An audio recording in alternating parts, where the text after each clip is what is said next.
Assalamualaikum warahmatullahi wabarakatuh. Mari klik subscribe di channel ini dan aktifkan tanda loncengnya untuk mendapatkan update pemberitahuan di video berikutnya.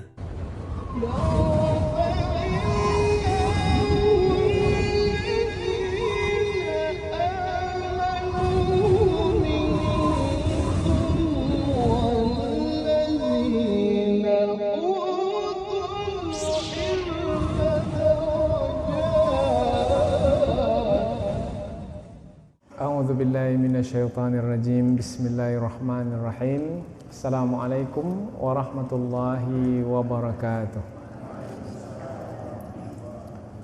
Alhamdulillahi rabbil alamin wa bihi nasta'inu ala umurid dunya waddin. Nasta'inuhu wa nastaghfiruh wa na'udzu billahi min syururi anfusina wa min sayyiati a'malina. فمن يهد الله فلا مضل له ومن يضلل فلا هادي له أشهد أن لا إله إلا الله وحده لا شريك له وأشهد أن محمدا عبده ورسوله لا نبي بعده أما بعد. Kita bersyukur kepada Allah Subhanahu wa taala yang masih melimpahkan rahmat dan nikmat-Nya. Kita bersyukur dengan mengucapkan Alhamdulillahi Rabbil Alamin. Tidak lupa pula bersalawat kepada Rasulullah sallallahu alaihi wasallam dengan mengucapkan Allahumma salli ala Sayyidina Muhammad wa ala ali Sayyidina Muhammad. Dan bersalam kepada Rasulullah dengan mengucapkan Assalamu alayka ya Rasulullah. Alhamdulillah, pada kesempatan ini kita dapat kembali meneruskan pengajian tafsir ayat-ayat suci Al-Quran, yang mana pada malam hari ini kita akan teruskan kepada ayat yang ke-23 dan 24 dari surah Al-Baqarah. Ayat 23 dan 24 dari surah Al-Baqarah adalah ayat-ayat yang menerangkan tentang dalil atau alasan atau hujjah yang Allah kemukakan untuk menetapkan Nabi Muhammad sebagai Rasulullah. Apabila dua ayat sebelum ini kita menerangkan tentang alasan atau hujjah atau bukti yang Allah kemukakan untuk menetapkan Allah sebagai Tuhan yang patut disembah dengan kebenaran, dan itu yang menjadi tujuan penciptaan manusia, maka sekarang pula Allah mengemukakan alasan atau bukti untuk menetapkan Nabi Muhammad sebagai Rasulullah. Dan apabila kita gabung keduanya sekali, bermakna pembahasan kita yang lalu dan pembahasan kita yang sekarang ini adalah dua pembahasan di dalam menetapkan Allah sebagai Tuhan dan Nabi Muhammad sebagai utusan Allah, sebagai Rasul Allah. Inilah yang kita sebut sebagai dua kalimah syahadat. Asyhadu an la ilaha illallah, penetapan Allah sebagai Tuhan kita perakui. Kemudian penetapan Nabi Muhammad sebagai Rasulullah kita akui. Maka kedua perkara yang utama ini di dalam perkara-perkara keimanan Allah beritahukan pada ayat yang ke-21, 22, 23 dan 24. Maka empat ayat, dua ayat sudah kita bahas dan dua ayat akan kita bahas. Ini adalah empat ayat utama yang menjadi pedoman, petunjuk yang mesti difahami oleh orang-orang yang mengaku beriman. Apabila mereka tidak memahami empat ayat utama ini, maka tidak dapat dikatakan mereka itu adalah orang-orang yang beriman dengan makna sebenarnya, meskipun mereka mengaku juga. Karena pengakuan saja tidak cukup, karena mesti diiringi dengan pengetahuan. Kemudian pengetahuan saja tidak cukup, mesti dibuktikan dengan pengamalan dalam kehidupan sehari-hari.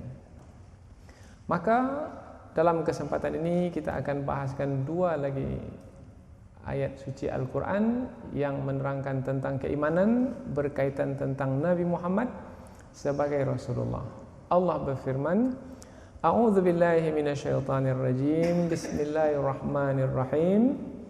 Wa in kuntum fi raibim mimma nazzalna ala abdina fa'tu bisuratin min mithlih wad'u syuhada'akum min dunillah in kuntum sadiqin fa illam taf'alu wa lan taf'alu fattaqun naral lati waquduhan nas wal hijarah uiddat lil kafirin.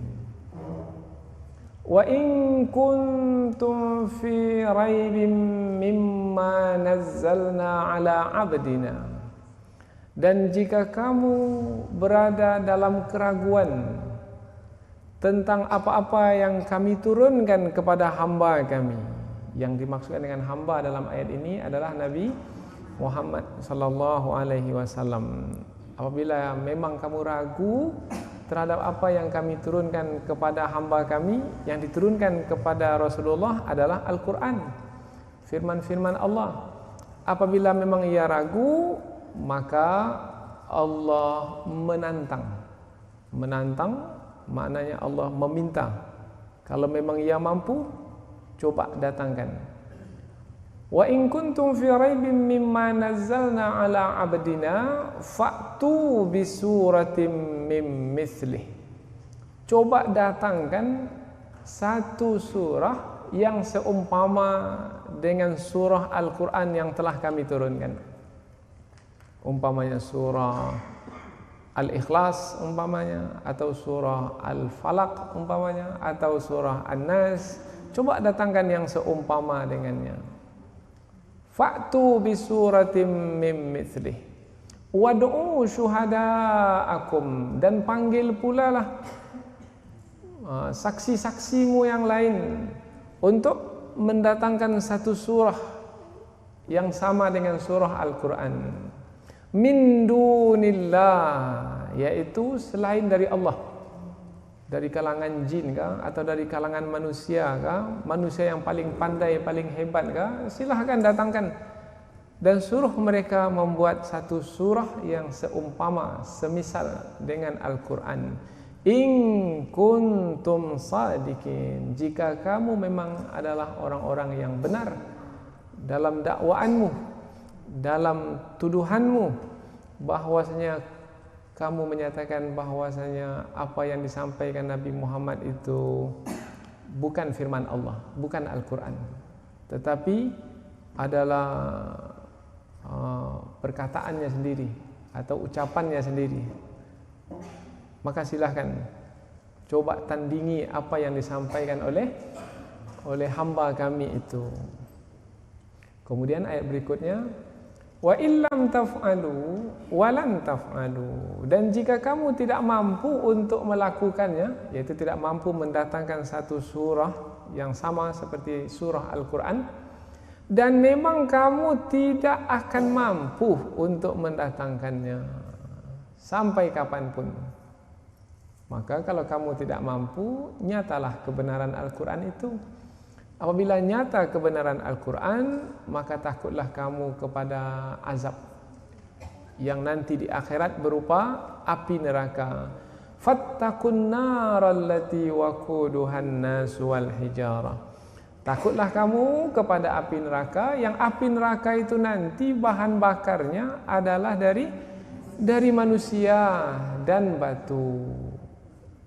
Yang mana manusia yang akan dimasukkan dalam api neraka itu adalah uiddat lil kafirin. Api neraka itu disediakan, diperuntukkan bagi orang-orang yang kafir.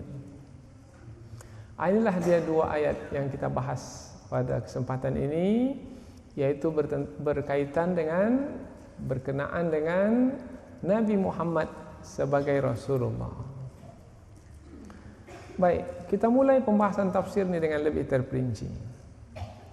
Di permulaan ayat yang ke-23, wa in kuntum fi raibin, dan jika kamu berada dalam keraguan terhadap apa?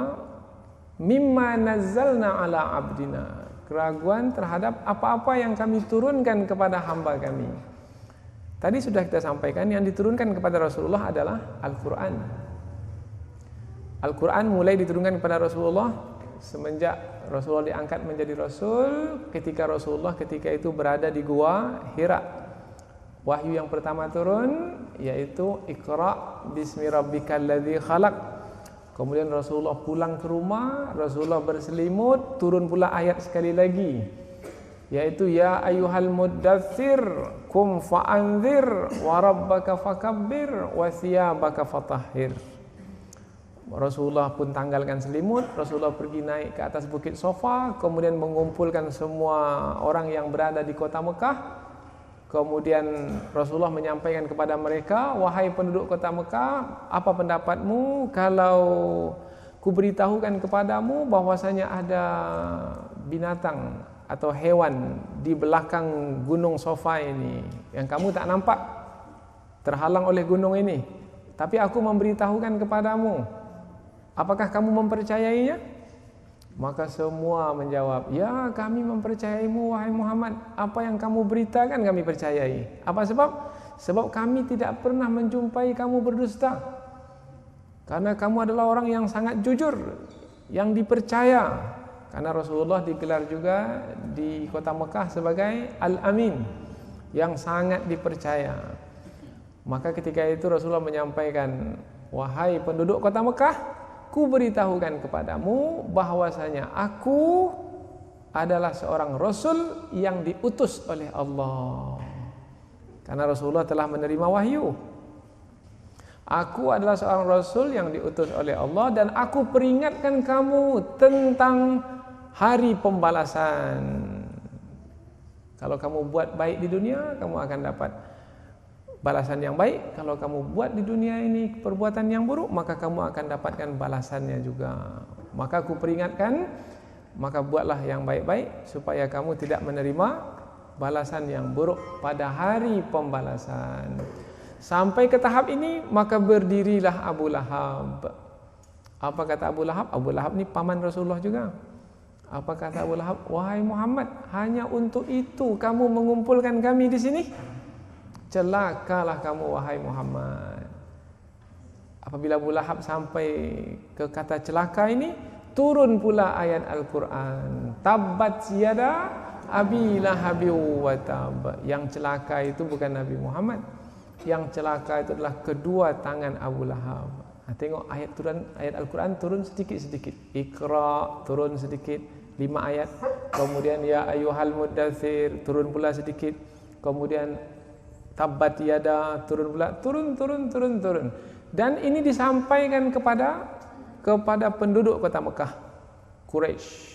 Karena itulah dia orang yang paling dekat di kota Mekah itu untuk menerima dakwah pertama. Ini dakwah pertama namanya ini. Inilah dia kawasan pertama yang didakwahi oleh Rasulullah sallallahu alaihi wasallam.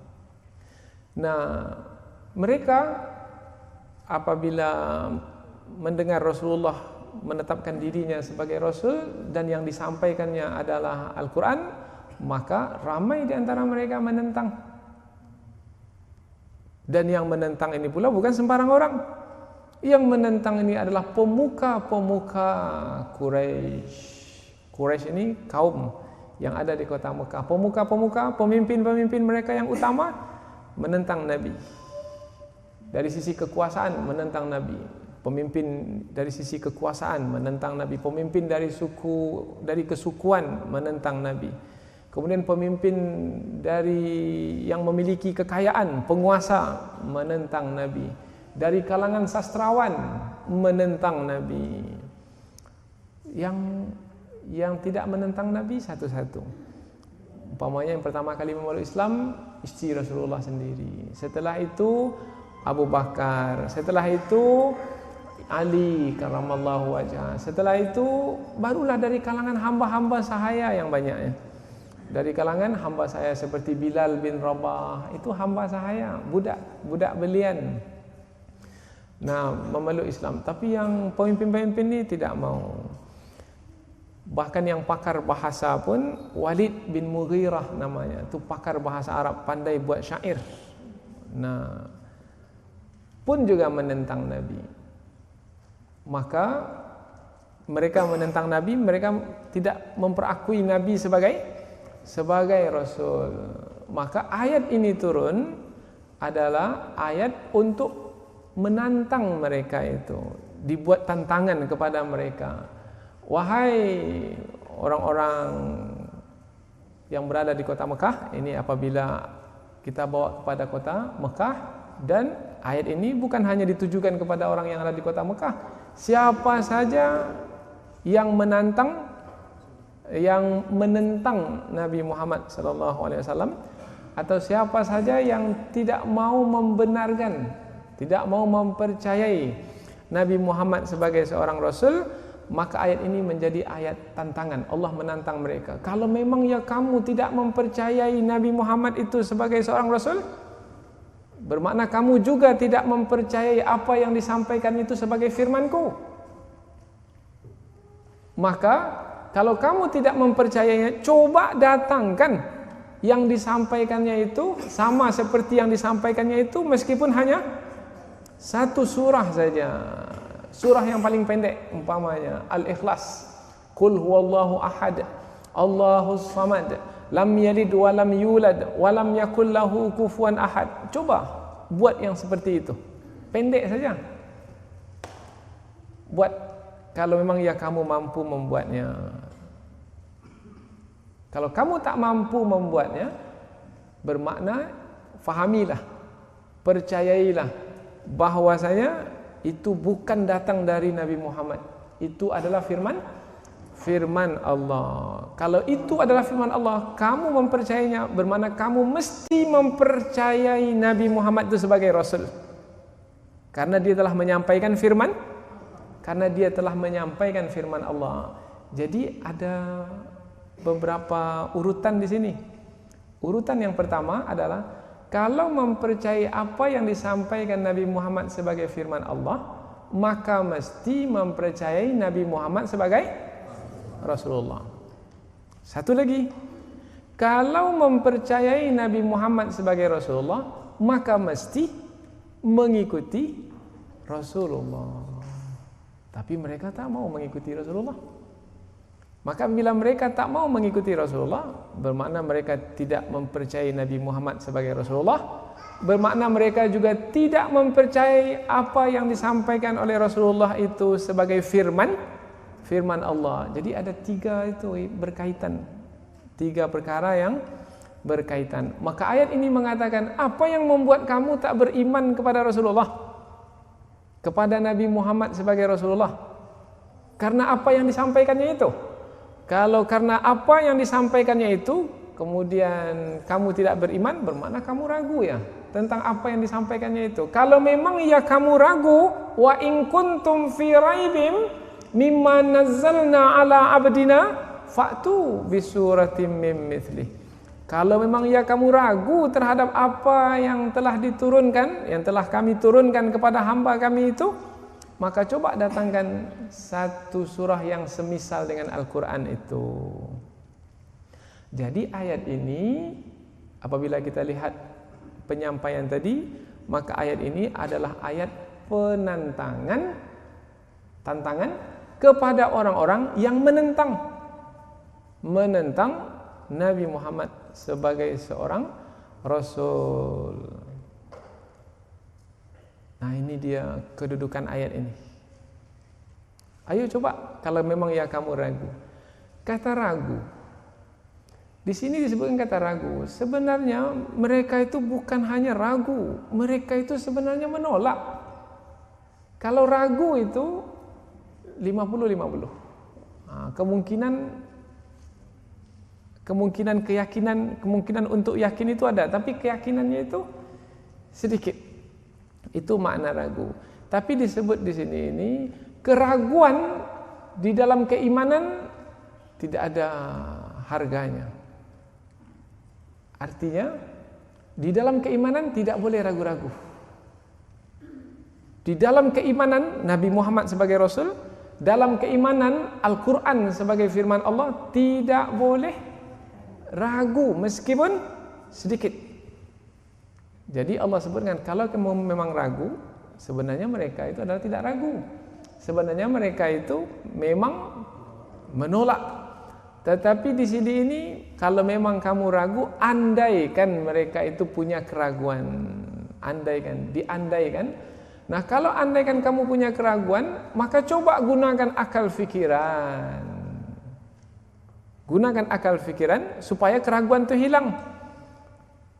Yaitu, coba gunakan akal fikiran dengan baik. Coba buat yang seumpama dengannya. Kamu tak mampu. Kalau kamu tak mampu, coba gunakan akal fikiran. Kamu tak mampu, kamu saja tak mampu untuk mendatangkannya.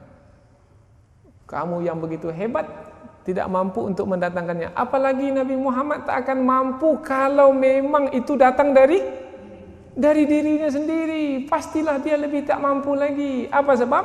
Sebab Nabi Muhammad itu seorang yang buta huruf. Kalau kamu sendiri yang pakar bahasa tak mampu, apalagi Nabi Muhammad itu tidak akan mampu. Kalau sekarang dia mampu juga, bermakna bukan datang dari dirinya, tapi datang dari itu dia, coba gunakan akal fikiranmu. Kalau memang kamu ragu. Bisa difahami apa yang kita sampaikan ini? Nah, bermakna kalau kamu menentang juga dan kamu tak percaya juga, bermakna kamu tidak menggunakan akal fikiran. Di sini letak kebodohan kafir Quraisy itu. Maka disebutlah zaman itu zaman kebodohan, zaman jahiliyah. Bukan mereka tak punya akal fikiran, punya, tapi mereka tidak menggunakan akal fikiran. Wa in kuntum fi raibim mimma nazzalna. Dan jika kamu ragu terhadap apa-apa yang kami turunkan kepada hamba kami.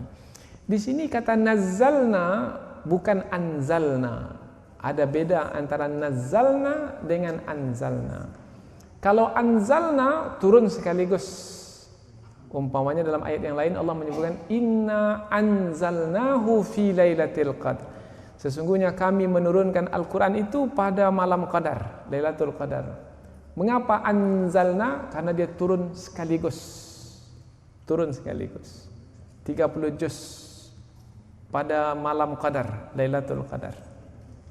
Yang dimaksudkan dalam ayat ini bukan Al-Quran turun yang sekaligus. Yang dimaksudkan dalam ayat ini Quran yang turun sedikit-sedikit, yang kita sebut tadi. Surah Al-Alaq turun sedikit, Iqra bismi rabbikal ladzi khalaq. Surah Al-Mudaththir turun sedikit. Kemudian surah Al-Lahab turun sedikit. Surah Al-Ikhlas turun sedikit. Nah, turun sedikit-sedikit ini pun kalau difahami dengan akal fikiran juga membuktikan bahwasanya ini pasti turun dari Allah Subhanahu wa taala. Sebab turun berapa lama? 23 tahun. Sedikit. Selama 23 tahun dan dikumpulkan jadi satu, 30 juz. Dan apabila dikumpulkan jadi satu, tidak ada pertentangan antara yang satu dengan yang lain. Yang pertama kali turun dengan yang akhir sekali turun. Tak ada pertentangan. Yang turun pada tahun pertama, yang turun pada tahun ke-10, tidak ada pertentangan.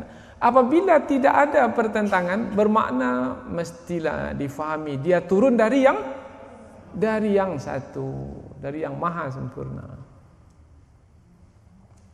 Semestinya apabila digunakan akal fikiran dengan baik, ini tidak mungkin dari Nabi Muhammad SAW, ini pasti dari Allah, dari Tuhan yang mengatur alam semesta ini. Sepatutnya dengan akal fikiran yang ada, akan sampai ke tahap mempercayai, meyakini apa yang diturunkan kepada Rasulullah yang sedikit-sedikit itu, yang memanjang sampai 23 tahun itu, untuk mempercayai itu adalah dari Allah. Kalau sampai ke tahap itu adalah dari Allah, bermakna Rasulullah adalah, bahwasanya Nabi Muhammad adalah Rasulullah. Itu sudah sepatutnya demikian. Apabila menerima yang disampaikan Rasulullah adalah firman Allah, maka Rasulullah yang menyampaikannya itu betul-betul adalah Rasulullah. Lalu berikutnya, apabila sampai ke tahap ini, wa in kuntum fi raibim mimma nazzalna ala abdina fa'tu bi suratin mim mithli wad'u syuhada'akum min dunillah in kuntum sadiqin. Tapi mereka tak mampu untuk mendapatkan satu surah yang sama dengan Al-Quran. Tapi sebelum sampai ke situ, kita tengok lagi kata di sini. Wa in kuntum fi raibim mimma nazzalna ala abdina. Abdina. Di sini Nabi Muhammad disebut dengan abdina. Dan jika kamu ragu terhadap apa-apa yang kami turunkan kepada hamba kami, hamba kami yang dimaksud adalah Nabi Muhammad. Tetapi Nabi Muhammad dalam ayat ini, disebut sebagai abdina. Abdina, hamba kami, maknanya yang beribadah kepada kami. Yang beribadah kepada kami. Sebelum ini kita membahaskan ayat tentang seruan untuk beribadah. Masih ingat? Wahai manusia, ya ayuhan nas, u'budu rabbakum. Wahai manusia, beribadahlah kepada Tuhanmu. Beribadahlah kepada Tuhanmu. Dan itulah tujuan penciptaan hidup manusia. Sekarang Nabi Muhammad dalam ayat ini disebut sebagai hamba Allah yang beribadah. Bermakna, wahai manusia yang telah diseru untuk beribadah, kalau kamu mau beribadah kepada Allah untuk mencapai tujuanmu, maka contohlah seperti hamba kami yang telah beribadah kepada kami. Abdina, yaitu Nabi Muhammad SAW. Itulah contoh dalam beribadah kepada Allah. Jadi kalau kita kaitkan dua ayat ini sekali, dari kata abdun, abada, sebelum ini ayat menyeru kita untuk beribadah, sekarang pula ayat menerangkan tentang ini orangnya yang pertama kali beribadah. Yang pertama kali beribadah, maksudnya di kota Mekah, untuk membetulkan kepercayaan manusia yang sudah menyimpang, yang dahulu pernah disampaikan oleh Nabi Isa alaihissalam, yang dahulu pernah disampaikan oleh Nabi Musa alaihissalam, yang dahulu pernah disampaikan oleh Nabi Ibrahim alaihissalam, yang sudah menyimpang, yang apabila dilihat mereka mengatakan ini adalah yang diwarisi oleh nabi-nabi terdahulu, ini adalah ibadah para nabi terdahulu. Kemudian Allah membantah, oh tidak, ibadah nabi terdahulu adalah seperti nabi yang terakhir ini. Maka Allah sebutlah gelaran untuk nabi yang terakhir ini abdina, yaitu yang beribadah kepada Allah. Dengan makna lain, kalau tidak seperti yang dibuat oleh nabi yang terakhir itu, maka ia tidak disebut ibadah. Itu penting untuk disebut sekarang ini. Apa sebab?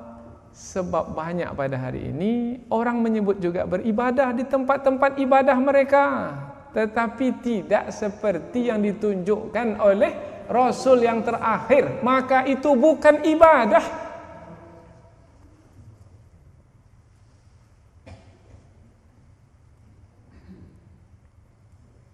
Apalagi jangankan di luar Islam, di dalam Islam pun kalau dia melakukan sesuatu, mengaku dia beribadah umpamanya, tetapi tidak seperti yang Rasulullah contohkan, maka dia tertolak.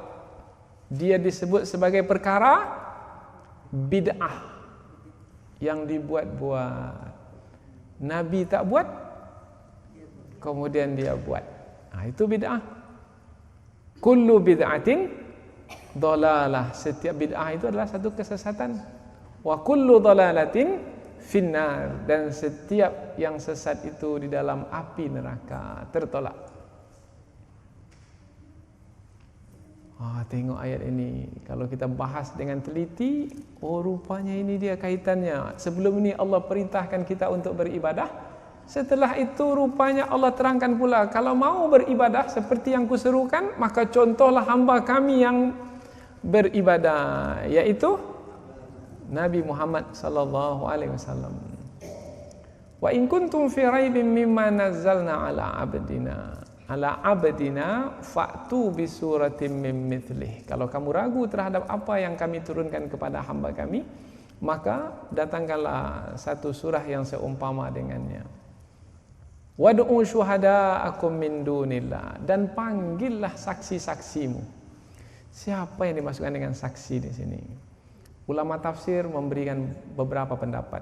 Umpamanya di antaranya saksi di sini adalah pemimpin-pemimpin kamu, yang hebat-hebat di kalangan kamu, yang bisa mempersaksikan tentang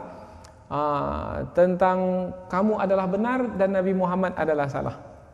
Coba kalau kamu mampu mempersaksikan, persaksikan kehebatanmu untuk mengalahkan Al-Quran ini. Wad'u syuhada'akum, panggil saksi-saksimu yang hebat-hebat itu untuk buat satu surah yang bisa mengalahkan Al-Quran ini. Wad'u syuhada'akum min dunillah. Di sini disebutkan kata min dunillah, selain dari Allah.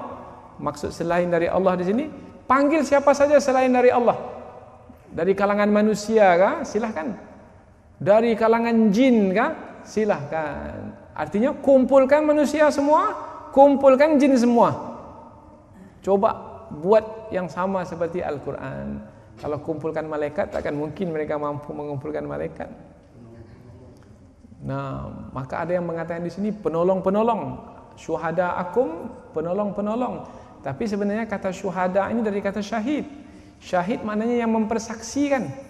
Yang mempersaksikan kamu itu adalah benar. Coba datangkan yang mempersaksikan kamu adalah benar, untuk menolong kamu sebagai seorang yang benar bahwasanya Nabi Muhammad itu bukan seorang rasul. Coba, in kuntum sadiqin, jika kamu adalah orang-orang yang benar mengatakan bahwasanya Nabi Muhammad bukan seorang rasul dan yang disampaikannya bukan firman Allah. Coba datangkan bukti. Satu surah Al-Quran saja. Kemudian Allah teruskan dalam ayat berikutnya, fa illam taf'alu, dan jika kamu memang tak mampu, jika kamu tak mampu, walan taf'alu, dan kamu memang tidak akan mampu.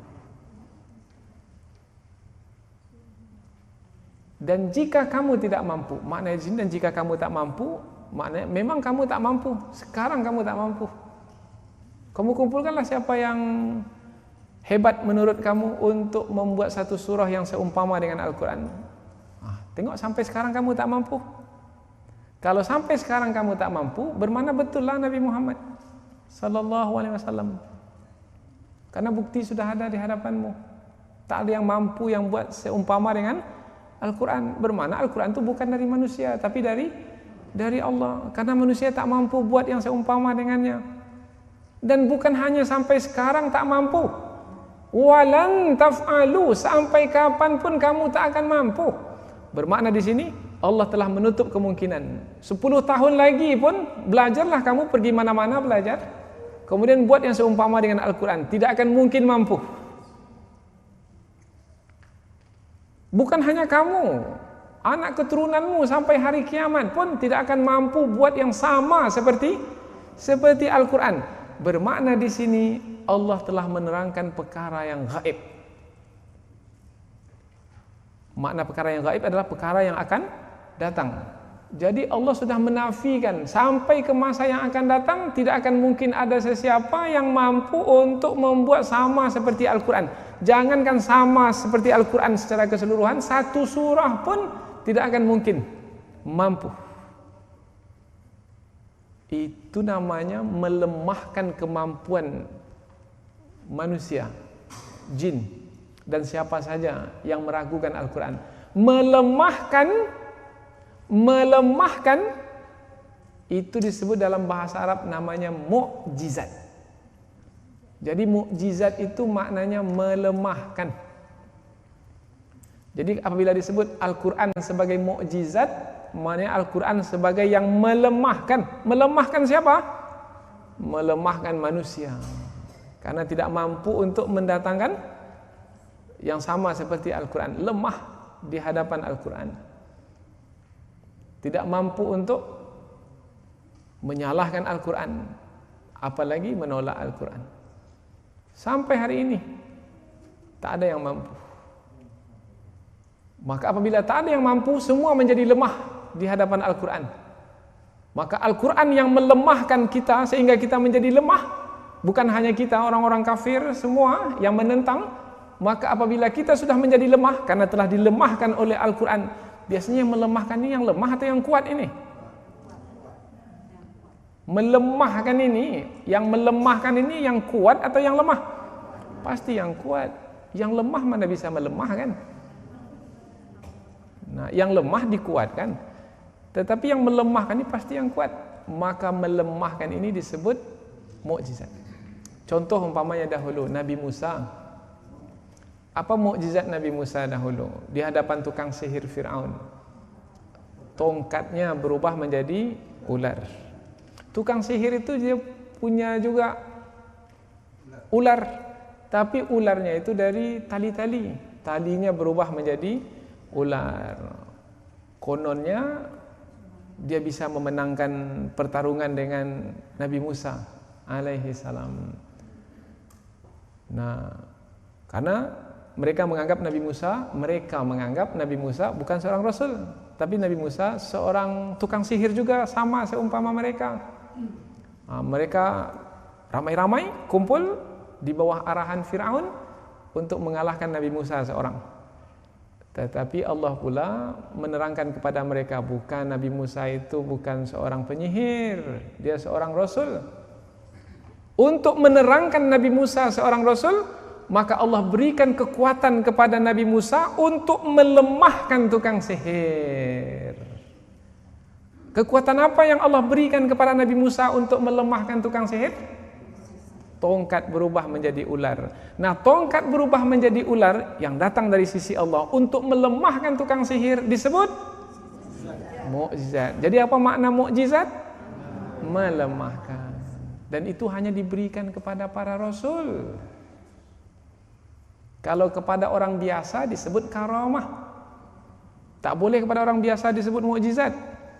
Nah, tapi sekarang pula kita dengar di TV-TV, ustaz ini pun punya mukjizat.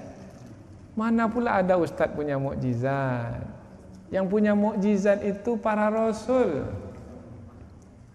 Ini ustaz itu pandai umpamanya mengobati penyakit hanya dengan zikir-zikir. Oh, ini mukjizat. Sudah banyak orang disembuhkannya hanya dengan airnya. Ini adalah tipuan, dusta. Penggunaan kata mukjizat tidak lagi pada tempatnya. Maka mukjizat di dalam istilah pengajian akidah adalah perkara yang luar biasa yang datang dari sisi Allah Subhanahu wa taala untuk rasulnya sebagai membenarkan rasul tersebut di hadapan penentangnya yang tidak mempercayainya sebagai seorang rasul. Maka Al-Quran disebut sebagai mukjizat terbesar Nabi Muhammad sallallahu alaihi wasallam. Apa sebab? Sebab Al-Quran ini melemahkan seluruh manusia sampai akhir zaman. Tak ada siapa yang mampu untuk menentang, melawan, mengalahkan Al-Quran ini sampai akhir zaman. Maka ini adalah mukjizat yang paling besar.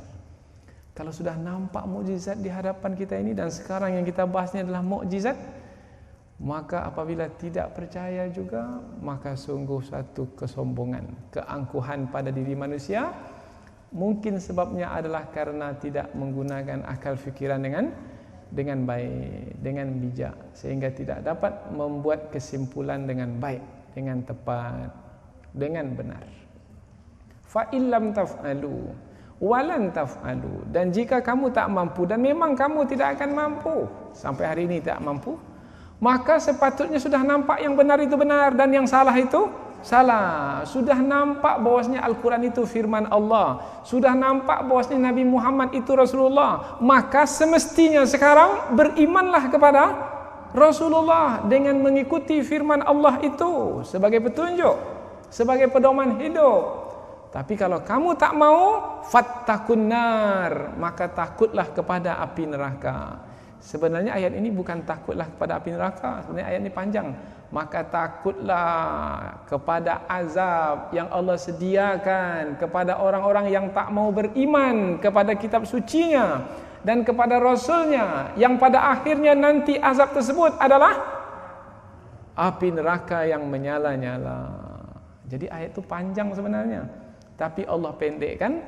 Nah, memendekkan yang panjang itu disebut dalam sastra Al-Quran namanya al-ijaz. Al-ijaz itu memendekkan yang panjang.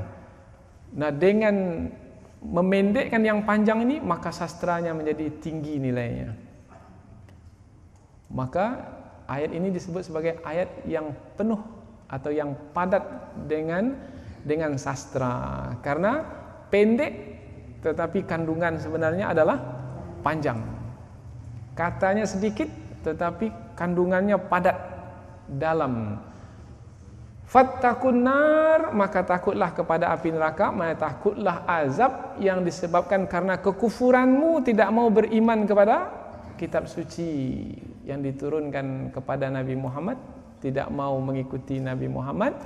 Fattakun nar allati waquduhan nas wal hijara. Allah terangkan di sini tentang api neraka itu, yaitu apabila kamu tidak mau beriman, nanti kamu akan dimasuk dalam api neraka, dan kamu pula di dalam api neraka itu adalah sebagai bahan bakarnya. Yang bahan bakarnya dua saja, yaitu dari manusia dan dari batu. Mengapa disebut dua? Sebab yang pertama itu manusia yang menyembah, dan batu itu adalah berhala yang disembah. Jadi siapa yang menyembah selain Allah, siapa yang menyembah selain Allah, yang menyembah itu dimasukkan dalam api neraka, yang disembah selain Allah itu pun dimasukkan dalam api neraka. Umpamanya menyembah patung, yang menyembah itu dimasukkan dalam api neraka, patung yang disembah itu pun dimasukkan dalam api neraka. Kalau memang ya Tuhan, tak akan mungkin dia dimasukkan dalam api neraka. Karena kafir Quraisy itu adalah orang-orang penyembah patung, berhala yang terbuat dari batu. Kemudian bahan bakar, waquduhan nas wal hijara, yang bahan bakar api neraka. Apa mana bahan bakar? Alat pembakar. Biasanya api itu akan padam kalau bahan bakar ini kayu bakar, umpamanya kayu bakar. Kalau ada kayunya, api menyala. Kalau tak ada kayunya lagi, api mati. Karena bahan bakarnya itu kekal di dalam neraka, maka neraka itu apinya tetap kekal menyala-nyala pula. Selagi manusia itu ada di situ, selagi itu pula api neraka itu menyala. Orang kafir kekal dalam neraka selama-lamanya. Bermakna bila orang kafir itu kekal dalam neraka selama-lamanya, bermakna api neraka itu pun kekal menyala selama-lamanya. Andaikan, ini andaian sajalah, kalau tidak ada manusia yang masuk ke dalam api neraka, menyala api neraka? Tidak. Karena yang membuat dia menyala apa? Bahan bakarnya. Bermakna yang membuat api neraka itu menyala sebenarnya adalah manusia itu sendiri. Semakin banyak masuk, semakin besar nyalanya, karena dia sebagai bahan bakarnya. Tak takut.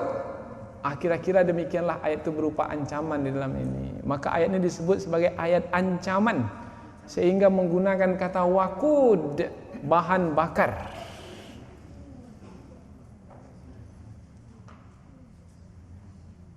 Wattaqun naral lati waquduhan nas wal hijara uiddat lil kafirin, disediakan bagi orang-orang kafir. Maka orang yang menentang kitab suci, dan orang yang menentang Nabi Muhammad sebagai Nabi, sebagai Rasul, maka dia adalah orang-orang kafir.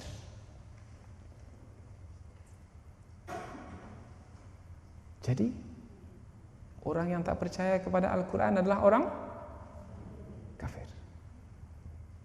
Orang yang tak percaya Nabi Muhammad sebagai Rasul adalah orang kafir. Tak ada basa-basi. Tidak ada basa-basi.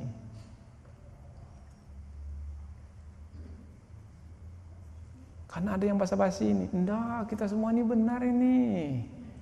Semua benar. Nanti semua masuk surga nanti semuanya. Semua agama sama. Semua agama nanti pada akhirnya nanti semua penganut agama semua masuk surga. Pluralisme. Percaya kepada banyak agama yang semuanya adalah benar. Oh tidak. Innad dina indallahil Islam. Agama yang diperakui di sisi Allah hanyalah agama Islam. Wa may yabtaghi ghairal islami dinan falan yuqbala minhu wa huwa fil akhirati minal khasirin. Siapa yang mencari agama selain agama Islam tidak akan diterima daripadanya. Dan dia nanti di akhirat termasuk ke dalam golongan orang-orang yang merugi. Bahkan Allah sendiri dengan jelas menyebutkan kepada orang yang bukan Islam, kepada orang yang tak percaya kepada Al-Quran dan orang yang tak percaya kepada Nabi Muhammad sebagai Rasulullah, Qul ya ayyuhal kafirun la a'budu ma ta'budun wala antum 'abiduna ma a'budu wala ana 'abidu ma 'abadtum wala antum 'abiduna ma a'bud lakum dinukum waliyadin. Tegas, jelas, tidak ada basa-basi.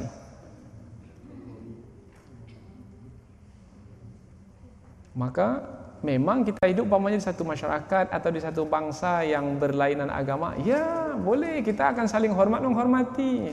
Antara satu agama dengan agama lain kita akan bertenggang rasa, kita akan bertolak ansur, kita akan tolong menolong, kita akan harga menghargai, ya. Dan itu memang diajarkan dalam Islam. Tapi tidak pula kita mau menyatakan bahwasanya semua agama adalah sama, adalah benar. Itu dah keluar daripada ketetapan yang dibenarkan. Itu sudah di luar batasan. Dalam batasan semestinya setiap umat Islam mempercayai bahwasanya agama yang diperakui di sisi Allah hanyalah agama Islam. Agama yang diridhai oleh Allah hanyalah agama Islam. Al-yauma akmaltu lakum dinakum wa atmamtu alaikum ni'mati wa raditu, dan aku redha, wa raditu lakumul Islam dina, dan aku redha Islam itu sebagai agamamu. Jadi 4 ayat yang pertama ini dari seruan Allah setelah menerangkan 3 kelompok manusia, menetapkan asas utama agama Islam. Dan agama Islam bukan agama yang dibawa oleh Nabi Muhammad saja, tidak. Agama Islam agama yang dibawa oleh Nabi Isa, yang dibawa oleh Nabi Musa, yang dibawa oleh Nabi Daud, yang dibawa oleh Nabi Ibrahim. Agama para nabi adalah agama Islam. Inilah dia 2 ayat yang kita bahas tentang penetapan Nabi Muhammad sebagai Nabi, karena menyampaikan firman-firman Allah yang suci yang tidak dapat dibuat atau ditandingi oleh sesiapa pun. Dan sebelumnya Allah pula telah menerangkan tentang dirinya sebagai Tuhan yang sebenarnya, yang kepadanya ibadah ditujukan. Maka dengan demikian sudah dapat kita memahami 2 perkara utama, yaitu Allah sebagai Tuhan, satu, dengan alasan. Kemudian Nabi Muhammad sebagai Rasul dengan alasan. Jadi bukan hanya mengikut-ngikut lagi sekarang, ada alasan yang kita punya. Mengapa Allah sebagai Tuhan? Apa alasannya menetapkan Allah sebagai Tuhan? Ya, karena Allah lah yang menciptakan kita. Alladzi khalaqakum walladzina min qablikum la'allakum tattaqun. Ya Allah sebagai Tuhan, karena Allah lah yang menghamparkan bumi ini, yang mengangkat langit ini, yang menurunkan hujan dari awan sehingga tumbuhlah tumbuh-tumbuhan sebagai rezeki bagi kita. Dah dapat alasan, itu sudah tak berganjak lagi. Kemudian Nabi Muhammad sebagai Rasul, ya karena Nabi Muhammad menyampaikan firman-firman Allah. Dan itu tidak mungkin dari Nabi Muhammad. Sebab kalau mungkin dari Nabi Muhammad, akan mungkin pula lah manusia membuat yang seumpama dengannya. Tapi tidak ada satu pun manusia yang mampu membuat yang sama seperti yang disampaikan oleh Nabi Muhammad. Bermakna yang disampaikan oleh Nabi Muhammad adalah firman Allah. Maka apabila firman Allah yang disampaikan, maka Nabi Muhammad adalah utusan Allah. Kalau begitu, asyhadu an la ilaha illallah wa asyhadu anna Muhammadar Rasulullah. 4 ayat ini saja kalau dibaca oleh orang yang bukan Islam dan dia fahami dengan baik-baik, insya-Allah akan memeluk Islam.